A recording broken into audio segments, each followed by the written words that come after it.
তো সোমনাথ। তুমি ওকে চেনো? কিন্তু সোমনাথের তো ইন্দ্রাণীর সাথে অ্যাফেয়ার ছিল। কে কি বললো না বললো সব পরও আমি করি না। সোমনাথ হীরের টুকরো ছিল, ওর সঙ্গে তোমার বিয়ে হবে। This is my final decision.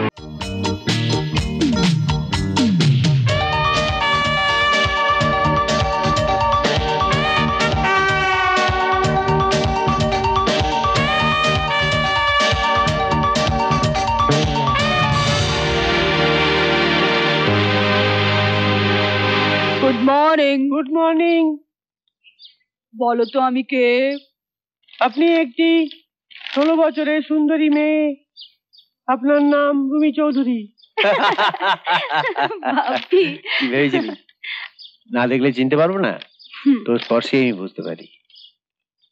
জানিস তুই ঠিক তোর মায়ের মতো।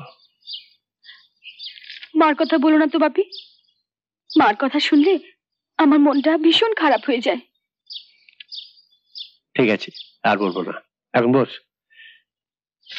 ক্লাবে গেছিলি? হ্যাঁ বাপি, আজ তোমার মারুতিটা নিয়ে গিয়েছিলাম। অ্যাজ ইউ প্লিজ, আমার সবকিছু তো তোমার। বাপি মা, তুই এসে গেছিস? পিসিমণি, পিসিমণি, আমার পিসিমণি। আবার তোমার গালটা কি ভীষণ মিষ্টি। আবার কোথায় চললি? রুমে। না, খাবার খেয়ে তারপর যাবি। না, আমার খেতে ভালো লাগছে না। খালি চঞ্চলতা। বস বস বলছি, স্থির হয়ে বস। না বসতে হবে, বস। এক্সারসাইজ করে এসে ভালো ভালো খাবার না খেলে শরীরটা থাকবে কেমন করে? আমি আর তোমার সঙ্গে একটাও কথা বলবো না। আচ্ছা। রামু, রুমিকে দুধটা দিয়ে যা। রামু, রুমিকে দুধটা দিয়ে যা। দেখাচ্ছি মজা। খাবি না? খাবি না? আচ্ছা বাবা, খাচ্ছি খাচ্ছি। এই যে মা দুধ। হ্যাঁ দে। নে রামুদা, তোমার ছেলে এখন কেমন আছে? আজ অনেক ভালো দিদিমণি। তোমরা না থাকলে তো ছেলেটাকে বাঁচাতেই পারতাম না, বিনা চিকিৎসায় মরে যেত। থাকো সব কথা, যখন যা দরকার খেয়ে নেবে, কেমন? আচ্ছা দিদিমণি, আচ্ছা। ইটিং টাইমে নো রিডিং বাপি।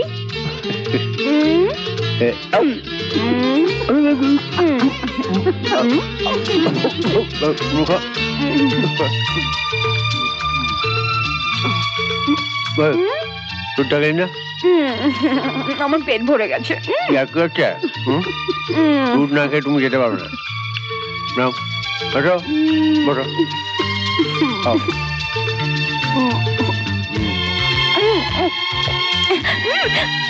আর খেতে পাচ্ছি না বাবা। আর একটু আছে, ঠিক পারবে। ধর খাও। ঠিক হয়েছে বাপি, তুমি না কেমন জব্দ? পিসিমণি, কাল থেকে আমি ডায়েটিং করব। আমার সঙ্গে আর কথা বলবি না বললি যে? বেশ করব। রুমি, কি বাপি? তোকে বলতে ভুলে গেছি, অনিমেষের বোন দীপা ফোন করেছিল। ও, ওরা পুরী থেকে ফিরে এসেছে? কি মজা, আমি এক্ষুনি ফোন করছি। জানো দিদি, অনিমেষের ফ্যামিলিটা খুব ভালো। মিশুকে রুমিকারা সত্যি খুব ভালোবাসে। ঠিক বলেছিস, মা মরা ফুলের মতো মেয়েটাকে কেউ ভালো না বেশি পারে?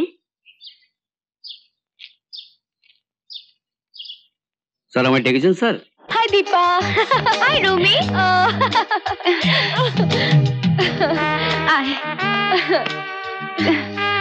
কতদিন পর তোকে দেখলাম।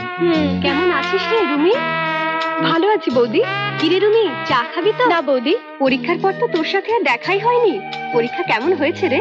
মোটামুটি। ন্যাকামি করছিস কেন? আমাদের সবার থেকে ভালো হয়েছে এ কথাটা বলতে লজ্জা করছে? কথার মাঝে তোর কথা বলার স্বভাব না, আমি তোকে পিটিয়ে ছাড়াবো। কিরে রুমি, ফোনে যে বললি কি একটা গুড নিউজ দিবি? জানো বৌদি, বাপি তার বন্ধু ছেলের সাথে আমার বিয়ে ঠিক করেছে। সত্যি? এটাও কি আনন্দের কথা? কি রে, এতক্ষণ বাদে এরকম একটা সুখবর শোনাচ্ছিস? কবে খাওয়াচ্ছিস বল? দাঁড়াও, একেবারে বিয়ের দিন খাবে। আমার তো বাবা ছবিটা দেখে মনে হয়েছে কিরকম বোকা বোকা নাড়ুগোপাল মাটা চেহারা। দেখি দেখি।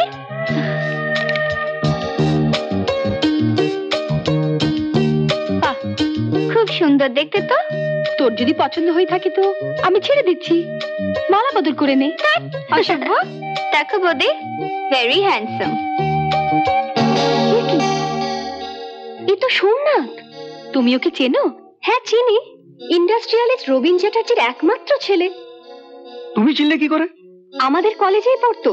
খুব ব্রিলিয়েন্ট ছেলে, হ্যান্ডসাম, অ্যাট্রাকটিভ, খুব সুন্দর গানও গাইতো। কিন্তু সোমনাথের তো ইন্দ্রাণীর সাথে অ্যাফেয়ার্স ছিল, সব সময় ওদের একসঙ্গে দেখা যেত।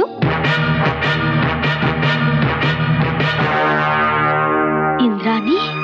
হ্যাঁ, আমরা একই কলেজে পড়তাম, আমাদের থেকে জুনিয়র ছিল, দেখতে খুবই সুন্দরী। ইন্দ্রাণী কোথায় থাকে তুমি জানো?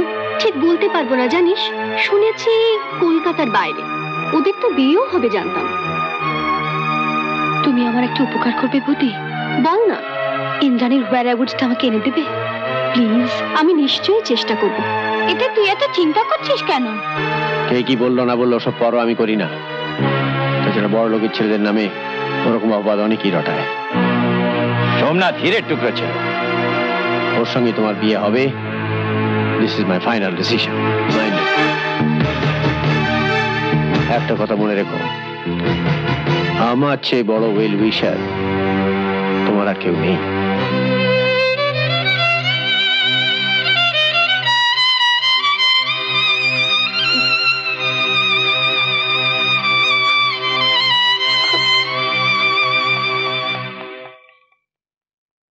মাথা গরম করছিস কেন? কি বা বয়স ওর? আর এত ব্যস্তই বা তুই হচ্ছিস কেন? তাই বলে একটা বাজে গুজবে কান দিয়ে অমন সুপাত্র আমি হাতছাড়া করবো? No, never. আমি যা করছি সব ওর ভালোর জন্যই করছি। এমন আরো অনেক ভিডিও দেখতে এই চ্যানেলটি সাবস্ক্রাইব করে নিন এবং পাশের বেল আইকনটি প্রেস করে দিন।